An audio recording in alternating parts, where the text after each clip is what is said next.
বছরের শুরুতেই হাজির এল ক্লাসিকো। একদিকে বার্সেলোনা, যারা শিরোপা ধরে রাখার স্বপ্নে উদ্দীপ্ত, অন্যদিকে রিয়াল মাদ্রিদ, প্রতিশোধের জ্বালা যাদের বুকের ভেতর পুড়ছে। গেল মৌসুমের 4টি এল ক্লাসিকোর সবগুলোতেই হেরেছে। লা লিগায় প্রথমবার সান্তিয়াগো বের্নাবেউয়ে 4-0 গোলে, দ্বিতীয়টিতে বার্সার মাঠে 4-3 গোলে। কোপা দেল রের ফাইনালেও 3-2 গোলে হারে লস ব্লাঙ্কোরা, আর স্প্যানিশ সুপার কাপে হয় 5-2 গোলে বিধ্বস্ত। মৌসুম ঘুরে আবারও সেই সুপার কাপেই মুখোমুখি হচ্ছে দুই স্প্যানিশ জায়ান্ট। এবার দেখার বিষয়, কে লিখবে নতুন ইতিহাস। আগের পরাজয়ের ছায়া থাকলেও এই মৌসুমে ঘুরে দাঁড়িয়েছে রিয়াল। লা লিগায় কাতালানদের হারিয়েছে শাবি আলোনসোর দল, 2-1 গোলের জয়।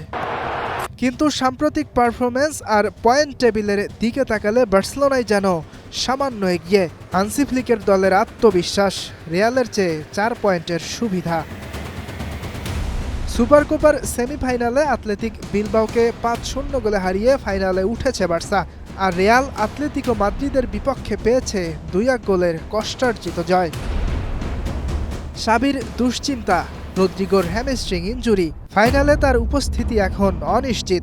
সেমিফাইনালে গোল করেছিলেন ব্রাজিলিয়ান তারকা, কিন্তু ফাইনালের মাঠে থাকতে পারবেন কি?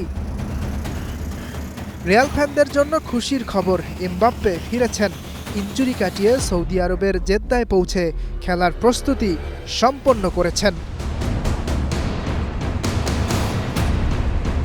সবকিছু মিলিয়ে বছরের প্রথম এল ক্লাসিকো হয়ে উঠবে এক নাটকীয় রোমাঞ্চের দ্বৈরথ।